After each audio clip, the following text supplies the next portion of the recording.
Kayaknya nggak usah gitu-gitu amat lah, ya kan? Harga mati, capek deh.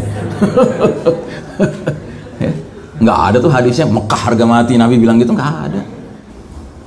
Kalau kita ingin menjadi generasi yang dipilih sama Allah, diizinkan bisa berbaiat kepada Al-Mahdi, Amirul Mukminin fi akhir zaman, ya, mari kita penuhi kriteria-kriterianya. Hayya 'alal falah.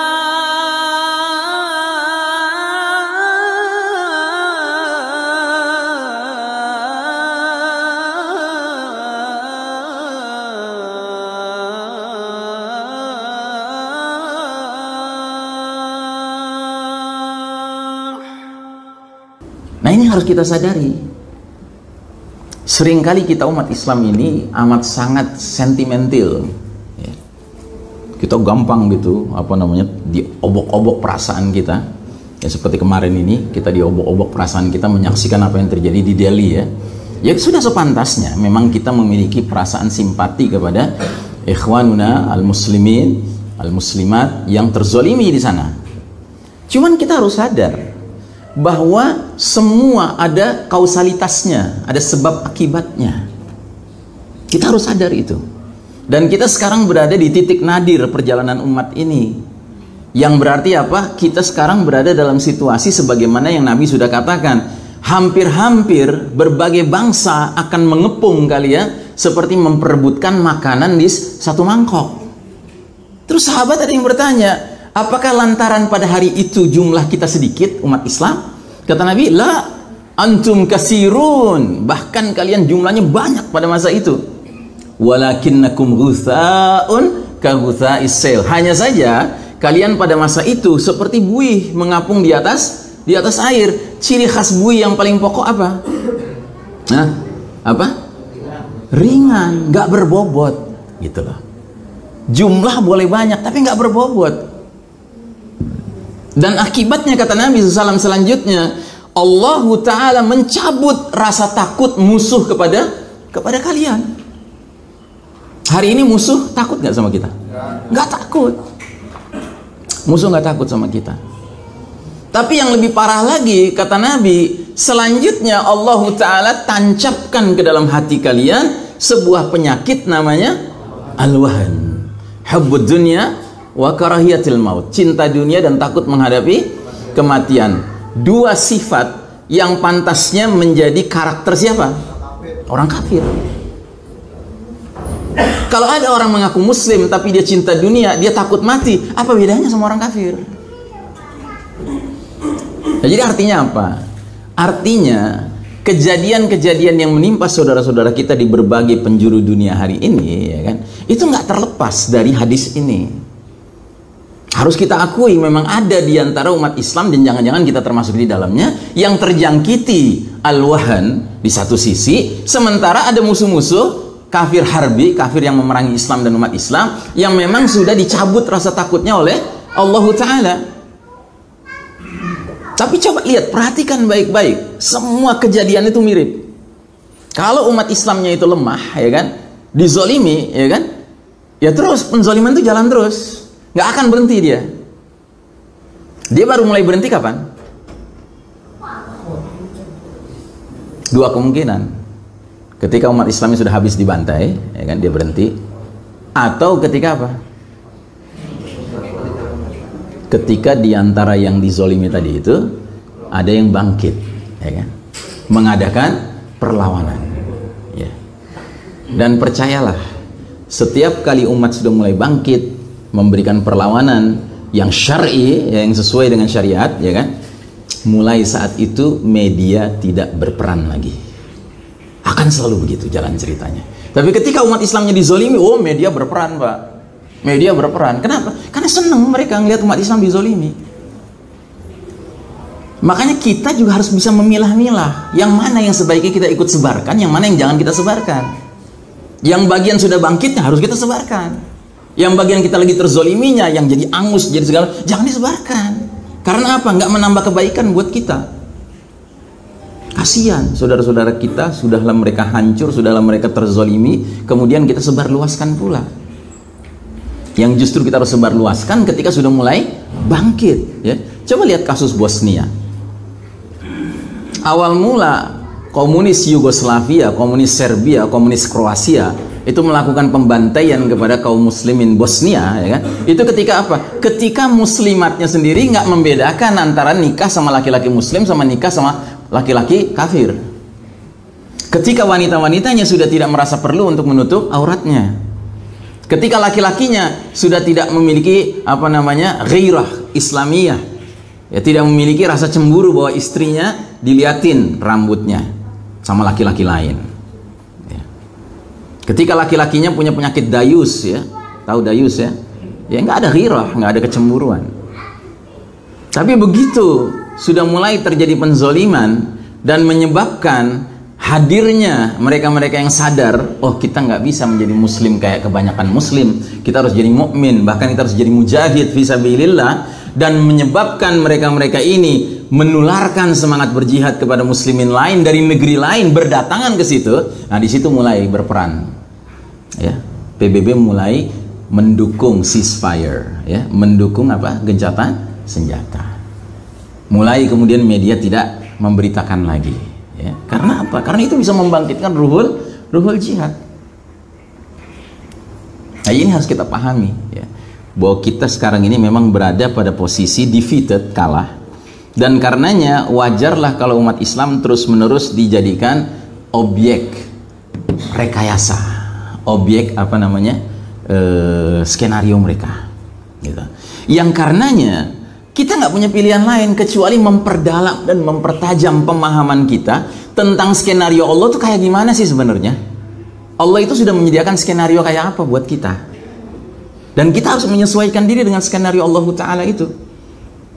Nah, Syekh Mubayyad menurut pengamatan saya adalah salah seorang ulama yang mendapat taufik dari Allah Ta'ala, hidayah dari Allah Ta'ala, sehingga dia bisa menjelaskan kepada kita skenario yang akan kita hadapi ke depan ini kayak apa.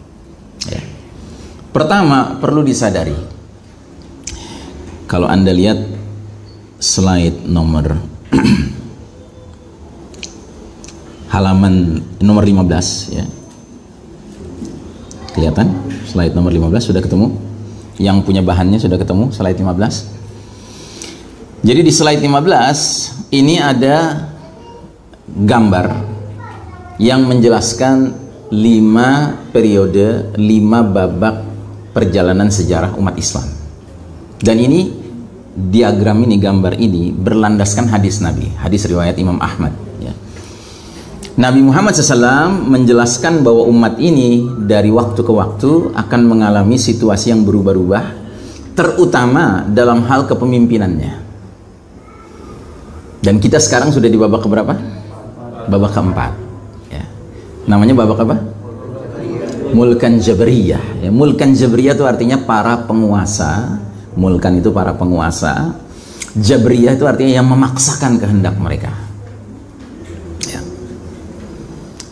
Dan kalau kita bandingkan nama babak keempat ini dengan nama babak-babak yang lain, ya kan, maka di babak keempat inilah Nabi Muhammad SAW menggambarkan kepemimpinan yang paling teruk, kata orang Malaysia. Tahu teruk? Paling buruk, paling jelek, ya. Penguasa-penguasa yang memaksakan kehendak. Dan kita memasuki babak keempat ini ternyata belum lama. Belum ada 100 tahun kita masuk ke babak keempat. Karena kita meninggalkan babak ketiga itu pada tahun 1342 Hijriah. Kalau pakai hitungan Hijriah, berapa tahun yang lalu? 99 tahun yang lalu. Kita kan sekarang 1441 nih. Nanti tahun depan 1442 itu persis 100 tahun. Kalau pakai hitungan Masehi 1924 dulu kita meninggalkan babak ketiga masuk babak keempat. Berarti berapa tahun yang lalu?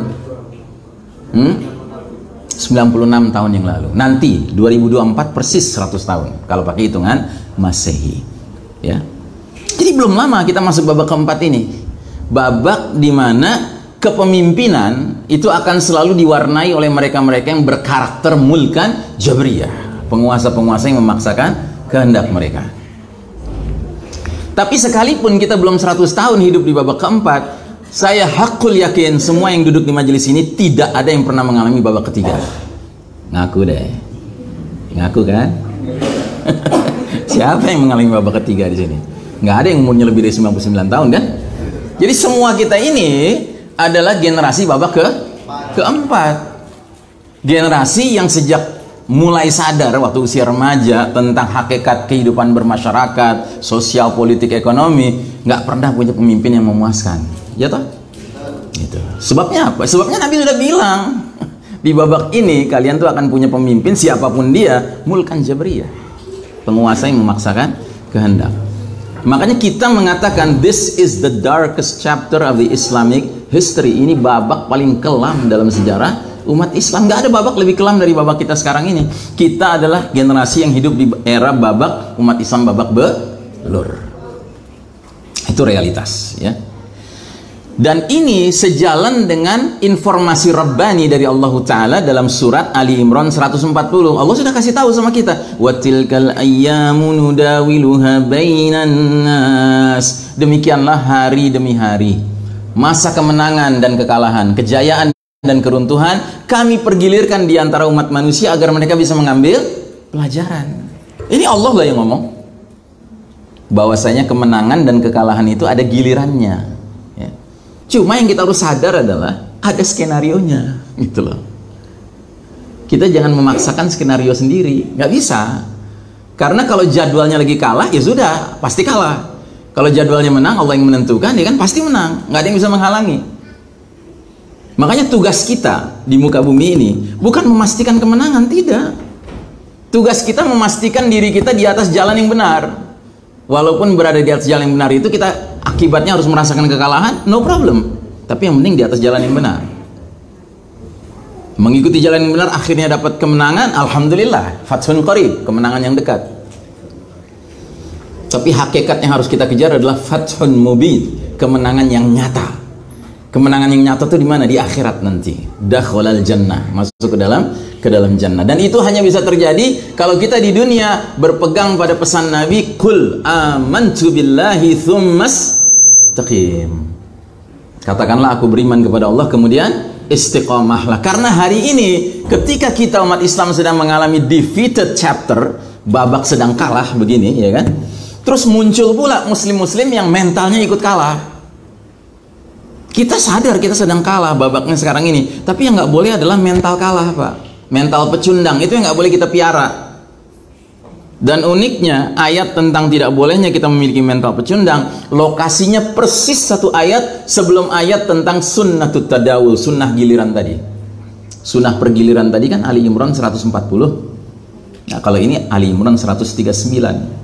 Persis satu ayat sebelumnya. Seolah-olah Allah yang ngasih tahu gitu. Sebelum Allah jelaskan bahwa kalian nih kadang-kadang bisa menang, kadang-kadang bisa kalah gitu kan. Allah jelaskan dulu bahwa mentalitas yang harus kalian miliki menghadapi situasi menangkah, kalahkah adalah mentalitas yang tetap, yang stabil. Ali Imran 139. Wala tahinu wala tahzanu wa antumul a'launa in kuntum mu'minin. Janganlah kalian merasa hina dan janganlah kalian bersedih hati. Sedangkan kalian ini orang-orang yang tertinggi derajatnya di sisi Allah dengan syarat in kuntum mu'minin, beriman. Iman inilah yang mengangkat kita. Yang mengangkat kita bukan posisi jabatan, bukan harta, bukan popularitas, bukan kegantengan, bukan kecantikan, bukan itu. Yang mengangkat kita menjadi tinggi derajatnya di sisi Allah adalah al-iman. Makanya Sayyid Qutb rahimahullah dalam kitabnya yang fenomenal Ma'alim fit Tariq, petunjuk jalan, menulis bab khusus, bab terakhir dari kitabnya, judulnya Isti'la'ul Iman, ketinggian iman. Dia benar-benar sudah mengunyah-ngunyah tuh hakikat makna iman itu semenjak dia berada di dalam sijinnya Nasir, Tauhud Nasir.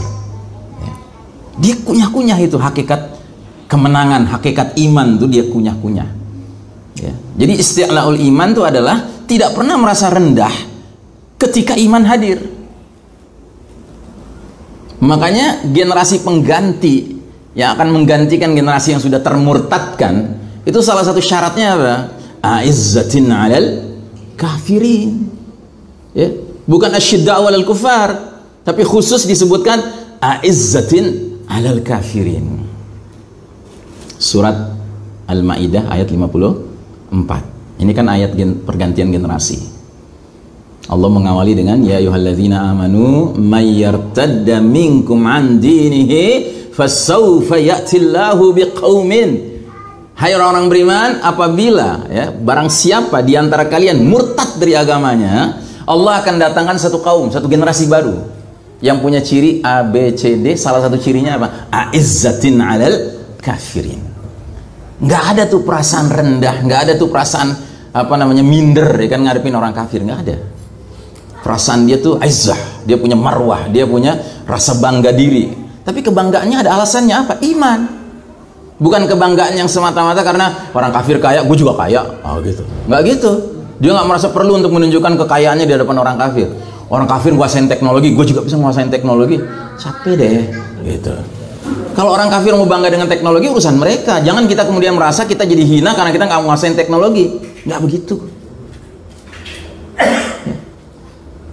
Makanya nggak zamannya lagi kita ini. Ya apalagi Anda yang muda-muda ini kalau nanti udah keluarga, udah punya anak gitu kan, terus ngedorong-dorong anak, kamu harus belajar yang bagus ya supaya nanti kamu bisa menguasai teknologi, bisa mengalahkan orang barat. Capek deh ya. Nggak bakal bisa kita ngalahin mereka di bidang teknologi. Kenapa? Karena ini sudah bagian dari skenario Allah.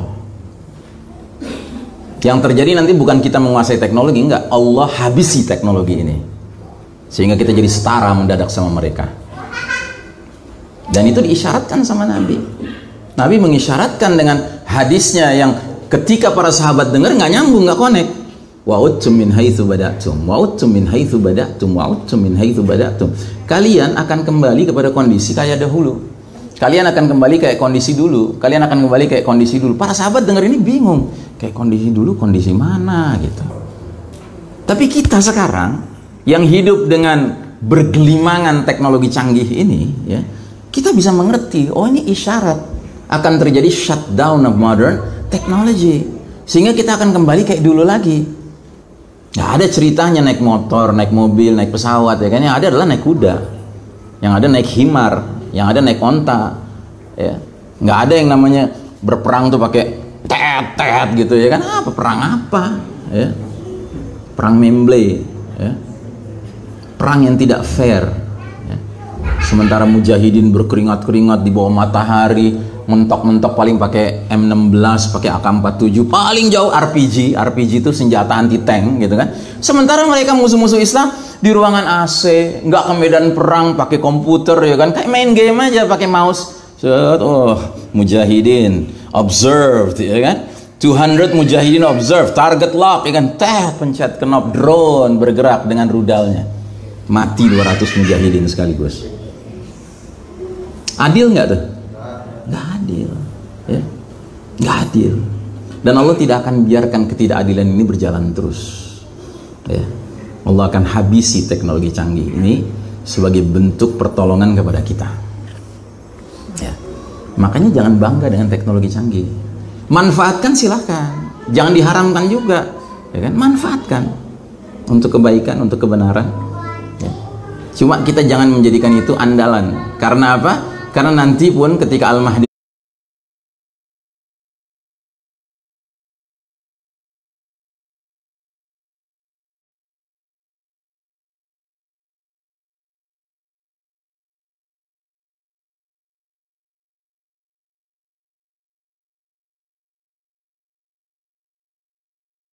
sudah hadir ya, nggak ada hadisnya di zaman Al-Mahdi nanti perang pakai AK-47, pakai M16, nggak ada hadisnya gitu. Bahkan ada satu hadis yang mestinya bikin kita bingung. Hadis itu berbunyi begini: kelak nanti umat Islam akan memerangi Yahudi dan umat Islam berada fi syarqil Urdun wal yahudu fi gharbil Urdun. Umat Islam posisinya di sebelah timur Jordan, sedangkan umat Yahudi posisinya di barat Jordan. Ini hadis ketika disampaikan oleh sahabat itu sampai bertanya, Urdun tuh di mana? Karena zaman itu nggak ada yang namanya Urdun, negara Urdun tuh nggak ada. Tapi kita sekarang ngerti, Urdun tuh Jordan. Dan emang benar, posisi umat Islam di sebelah timur Jordan kan, Yahudi di sebelah barat Jordan. Itu satu. Terus yang kedua, ada hadis yang juga kalau kita renungkan sebenarnya aneh gitu. Nabi bilang nanti umat Islam akan memerangi musuh dalam sebuah peperangan yang dikasih nama Al-Malhamah Kubro, perang besar antara umat Islam lawan Rum, Nasrani, Eropa, ya. Dan saat itu kata Nabi SAW, Rum akan mengibarkan 80 bendera yang setiap benderanya berapa personel? 12.000 personel. Coba kalikan 80 12.000 dikalikan berapa dapatnya? 960.000 personel. Sampai sejuta nggak tuh? Nggak sampai sejuta. Tapi Nabi menggambarkannya itu sebagai sebuah perang besar nanti di akhir zaman. Anda tahu TNI itu jumlah personilnya total berapa? 500.000. Satu negara, satu bendera 500.000. Ini 80 bendera, totalnya 960.000. Banyak apa sedikit? Sedikit. Tapi Nabi menggambarkan bahwa itu adalah situasi di mana perangnya perang besar, kata Nabi. Kenapa begitu? Karena pada saat itu sudah terjadi massive death, banyak kematian. Dikarenakan apa? Banyak bencana terjadi. Dukhan terjadi, ya. Khasfun bil masyriq terjadi, khasfun bil maghrib terjadi, ya, pembenaman bumi di wilayah timur terjadi, pembenaman bumi di wilayah barat terjadi. Nah, para ilmuwan NASA mengatakan kalau ada meteor seperti Apophis tadi, Apophis itu nama meteor loh. Apophis itu bukan nama jadi-jadian, tidak. Memang NASA melakukan pemantauan jagat raya ini dan meteor-meteor itu mereka kasih nama. Gitu.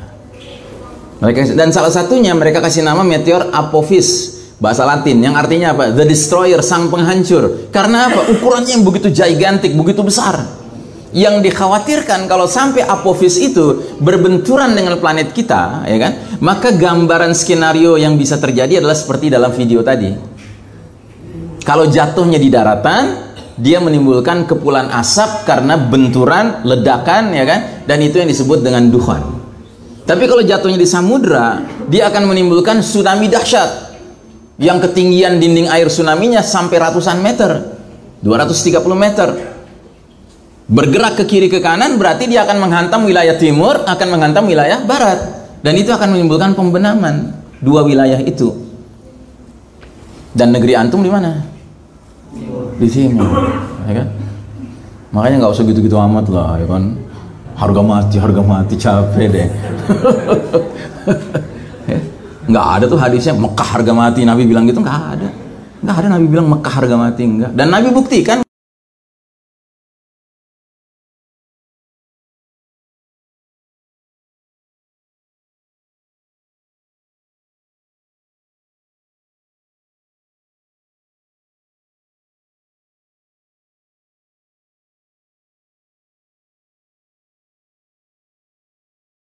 jumlah yang fantastis.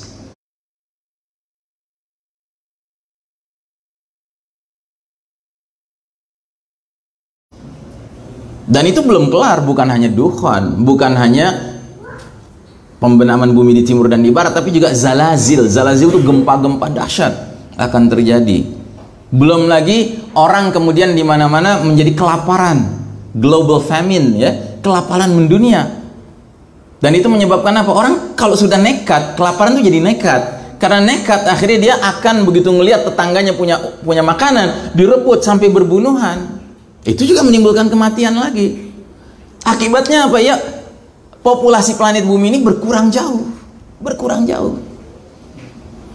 Belum lagi kalau kita pelajari hadis Nabi tentang dukhan, Nabi jelas-jelas mengatakan bagi orang-orang beriman yang terpapar dukhan, paling jauh mereka mengalami zukmah, pilek. Tapi bagi orang-orang kafir, mereka akan membengkak tubuhnya sampai keluar cairan dari lubang-lubang tubuhnya, lubang hidung, lubang telinga, lubang duburnya. Kalau kata Ali bin Abi Thalib, orang-orang kafir terhembus oleh asap dukhan ini, mereka binasa. Sampai ketika saya menyampaikan asarnya Ali bin Abi Thalib ini, ada yang nanya pas tanya jawab, Ustadz, tadi Ustadz bilang kata Ali bin Abi Thalib gini. Kalau gitu nanti zaman Al-Mahdi kita perang sama orang kafir yang mana? Kan pada binasa. Gitu, kena dukhan, gitu. Ya itulah rahasianya Allah sekarang mengizinkan orang-orang kafir pada bikin bunker di Eropa, di Amerika. Yang pada sempat masuk bunker sebelum terjadinya dukhan, ya bakal selamat, bakal seger. Nah itu calon-calon musuh kita nanti. Gitu. Tapi yang mereka yang nggak sempet lari ke bunker, ya kan, ya tentunya mereka akan binasa. Kalau kata Abdullah bin Umar radhiyallahu anhu, anaknya Umar bin Khattab, bila dukhan itu masuk ke dalam telinganya orang kafir dan orang munafik, Kepala mereka dirasakan kayak kepala hewan terpanggang ya. Jadi azab dia bagi orang kafir munafik, bagi orang beriman azab juga, tapi ringan azabnya, flu, pilek.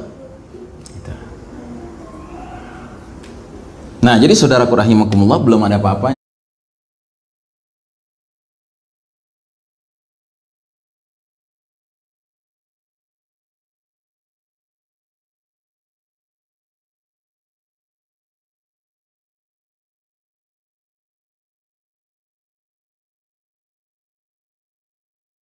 Coronavirus belum ada apa-apanya, karena yang mengalami flu orang-orang kafir. Kitanya sama sekali nggak ngalamin apa-apa kan gitu. Kalau nanti kita yang flu gitu. Nah, jadi dengan berkurangnya populasi planet bumi ini, wajarlah Nabi menggambarkan perang Malhamah Kubro, 80 bendera, setiap benderanya 12.000 personil, yang kalau dikalikan nggak sampai 1 juta itu digambarkan sebagai perang besar. Karena boleh jadi total planet bumi kita ini penduduknya sudah nggak kayak sekarang 6-7 miliar sekarang kan. Nanti mungkin tinggal setengahnya, mungkin sepertiganya, mungkin seperempatnya, mungkin seperlimanya. Ya, mungkin tinggal setengah miliar kali penduduk planet bumi ini. Makanya kadang-kadang kita harus bertanya dalam diri kita, mana yang lebih baik? Ketika terjadi pengurangan populasi planet besar-besaran itu, lebih baik kita termasuk yang mati atau kita termasuk yang masih hidup? Nah, itu jawabannya ada pada kita sendiri. Itu. Karena apa? Karena pasti berat nanti itu. Dan di sini peranan zikrullah. Ya. Zikrullah itu sangat penting sekarang, bukan nanti. Kalau nanti itu sudah prakteknya, sekarang persiapannya. Karena apa? We are facing a bumpy road. Kita ini akan menghadapi perjalanan yang banyak lubang-lubangnya, banyak polisi tidur sampai ngorok lagi. Gitu ya kan, goyang-goyang bener, berat nanti perjalanan kita. Dan yang namanya kita sudah tahu perjalanan bakal berat, berarti mobil kita kan harus fit bener kan, harus fit bener. Pastikan semua ban-bannya nggak ada yang tipis, pastikan akinya bagus, pastikan semuanya bagus, kabel-kabelnya bagus ya kan, pastikan tangki bensinnya penuh, karena boleh jadi nanti nggak ada pom bensin lagi, nanti gitu. Nah, maka sekarang ini waktunya ngisi bensin, ini waktunya membenahi aki kita, ini waktunya kita membenahi ban-ban kita ya, sekarang ini waktunya. Makanya saya sering mengatakan, di era seperti sekarang ini menjelang terjadinya huru-hara akhir zaman ya, kita ini udah nggak zamannya lagi Pak, bangun pagi dengar azan subuh, alhamdulillah gue nggak terlambat subuh gitu, enggak, innalillah gue nggak sholat malam. Kita kalau bangun dengar azan subuh ya kan, kita harus malu sama Allah, malu sama diri kita sendiri ya, kenapa kok saya biarkan lewat 1 malam tanpa sholat malam. Ingat pesan Nabi, afdalus sholah ba'dal maktubah sholatul lail. Sholat yang paling utama setelah sholat 5 waktu yang wajib adalah sholat malam ya. Kalau kita ingin menjadi generasi yang dipilih sama Allah, diizinkan bisa berbaiat kepada Al-Mahdi, Amirul Mukminin fi akhir zaman ya, mari kita penuhi kriteria-kriterianya. Dan diantara kriterianya adalah tidak berhenti ya zikrullah, tidak berhenti mengingat Allah, qiyaman wa qu'udan wa ala junubihim, baik dalam keadaan berdiri, duduk maupun berbaring. Dan ingat ya, Allah menyebutkan 3 posisi ini karena orang di dunia nggak punya posisi lain kecuali 3 ini, kalau nggak lagi berdiri, kalau nggak lagi duduk, kalau nggak lagi berbaring. Nah, kalau semua 3 posisi sudah ingat Allah, berarti dia full zikir. Kita jangan menjadi generasi yang ingin berjuang bersama Al-Mahdi tetapi kita zikirnya tekor ya. Apa bedanya dengan kaum munafikun? Kaum munafikun itu digambarkan dalam Al-Quran, la yazkurunallaha illa qalilan. Mereka tidak mengingat Allah kecuali sedikit. Jadi jangan dikira orang munafik nggak zikrullah, mereka zikrullah, cuman tekor zikrullahnya. Nah, kalau kita mirip kayak mereka, lalu apa keistimewaan kita untuk layak dipilih sama Allah menjadi Jaisyul Mahdi, Safful Mahdi, pasukan Al-Mahdi, barisan Al-Mahdi? Iya kan?